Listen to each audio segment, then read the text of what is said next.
I once stood at the pinnacle of power. The entire nation looked to me, called my name, begged me to stay. But I said, I walked away. You might think that's strange. Why would a man who had everything choose to have nothing? I am George Washington. I led armies through impossible winters. I became the first president of a nation that had never known presidents. I could have been king. Instead, I became a farmer again. Today, I want to tell you why that was the greatest decision of my life, and why, at 60 years old or more, you too might find freedom in letting go. When I was young, I believed leadership meant control. I thought greatness came from holding tight, from never showing weakness, from proving myself again and again. I wore my uniform with pride. I sought glory on the battlefield. I wanted history to remember my name. I was 22 when I first tasted combat. A young officer in the Virginia militia, ambitious and hungry for recognition. In one battle, 4 horses were shot out from under me. Bullets tore through my coat, leaving holes but somehow missing my flesh. I thought it was destiny. I thought God had chosen me for greatness. That pride nearly destroyed me. I micromanaged every detail. I couldn't trust my subordinates. I held so tight to control that my hands cramped. Sleep became a stranger. I was a prisoner of my own ambition. Then came the defeat at Fort Necessity. Rain poured down. Our ammunition was soaked. The French surrounded us. I had to surrender. That night, as I sat in the mud, with rain streaming down my face, something inside me broke. I learned that I was not invincible. I was human, mortal, fallible. That was my first lesson in letting go. The winter of 1776, Valley Forge. The history books say we won the war, but they don't tell you how close we came to losing everything. They don't describe the nights when I knelt alone in my tent, weeping, begging God for guidance because I had none to give. My soldiers had no shoes. They wrapped rags around their bleeding feet and left. Crimson trails in the snow. We had no food. Disease swept through the camp. Every morning, we buried more dead.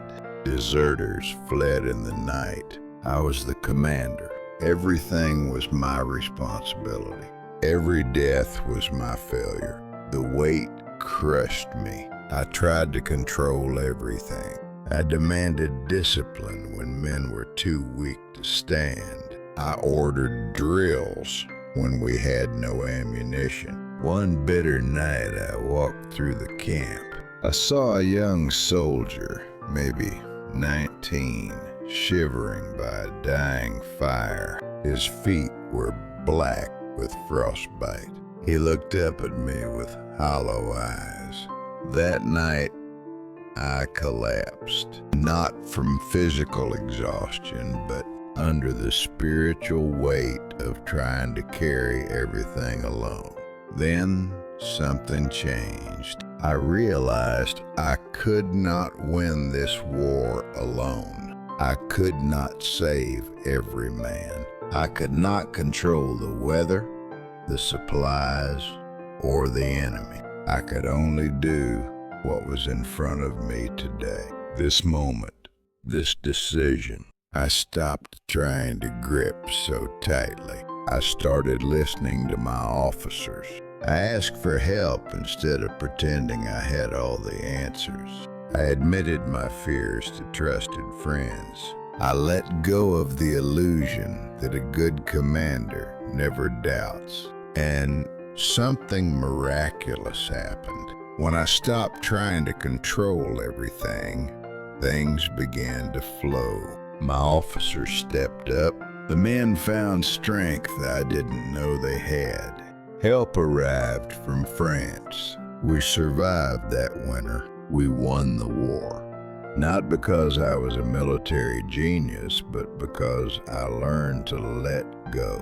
After the war, I wanted nothing more than to return to Mount Vernon, my plantation, my home. I had given 8 years to war. Surely I had earned my rest, but the nation called me back. They needed a president. I didn't want. I was tired. My body ached, but they insisted. So I said yes. 1 term, maybe 2, but that's all. I took the oath of office in 1789. I wore a simple brown suit, not a military uniform. I was not a king. I was a servant. Being president was harder than leading armies. The country was divided. Hamilton and his Federalists wanted strong central government. Jefferson and his Republicans feared tyranny. They fought constantly. Every decision I made angered half the country. My first term ended. The people wanted me to continue, so I agreed to a second term.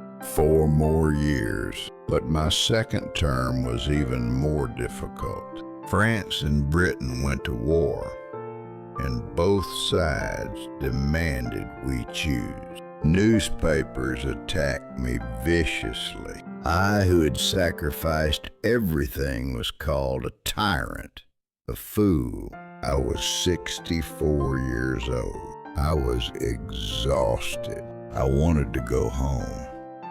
But as my second term approached its end, people began to say Washington should stay. 3 terms, 4 terms, as long as he lives. The nation needs him. Without Washington, we will fall apart. Part of me wanted to believe them. The temptation was real. Power is sweet. Being needed is intoxicating. The thought of being forgotten is frightening. But I remembered Valley Forge. I remembered what I had learned about letting go. If I didn't leave now, I would never leave. If I allowed myself to believe the country couldn't survive without me, I would destroy the very thing I had fought to create. Democracy means the people rule, not one man. In September of 1796, I published my farewell address. I told the nation I would not seek a 3rd term. Some people wept, others celebrated. But what mattered most was that I was free. I went home to Mount Vernon. I rode my horse. I checked on my crops. I spent quiet evenings with Martha. I watched the sun set over the river. And for the first time in decades, I felt at peace. Let me tell you what I learned. Letting go is not weakness. It is wisdom. It is understanding the seasons of life. It is knowing when your season has ended and a new season must begin. When you hold too tightly, your hand becomes a fist. A fist cannot receive. A fist cannot caress, but an open hand can give and receive. An open hand can welcome and release. I see you sitting there, 60 or 65 or 70 years old. You have carried heavy burdens your whole life. You raised children. You worked long hours. You sacrificed your own dreams for your family's needs. You have been strong for so long, but now your children are grown. Your career is ending or has ended. Your body is not what it was. You might feel panic rising. What is my purpose now? Who am I if I'm not needed? Let me tell you, let go, not of your values or your love. Let go of control. Let go of the belief that you must fix everything for everyone. Your children will make their own mistakes. They must. That is how they grow. Your workplace will continue without you. That is how new leaders emerge. When you let go of trying to control everything, you will discover something wonderful. You will notice things you missed before. The way morning light slants through your window, the sound of birds, the warmth of your spouse's hand in yours. These things were always there, but you were too busy gripping and striving to notice them. When I left the presidency, I didn't stop caring about America. I cared deeply, but I trusted others to carry on. The Republic survived without me, not because I was irreplaceable, but because I made sure I wasn't. You are afraid of being forgotten. I understand, but here is the truth. When you stop trying so hard to be remembered, you become memorable. When you stop grasping at relevance, you become relevant. There is profound freedom in accepting that your time in the spotlight is over. The spotlight is exhausting. It burns hot. But in the quiet margins of life, you can finally breathe. You can finally be yourself. I spent my last years as I'd always wanted. A farmer, a husband, a grandfather. I was not President Washington anymore. I was just George. And I was happier as just George than I ever was with all the titles. You have titles too. Parent, provider, professional. These served you well, but they are not who you are. They are what you did. Beneath the doing is the being, and the being is beautiful and enough. On the other side of letting go is peace. Not the peace of resignation, but the peace of acceptance. You have done your part. You have run your race. Now it is time to rest, to reflect, to receive the fruits of all that labor. Do not waste these precious years clinging to what was. Embrace what is. Embrace the slowness. Embrace the stillness. In that quiet, you will hear the voice of your own soul, the whisper of wisdom that comes only with time.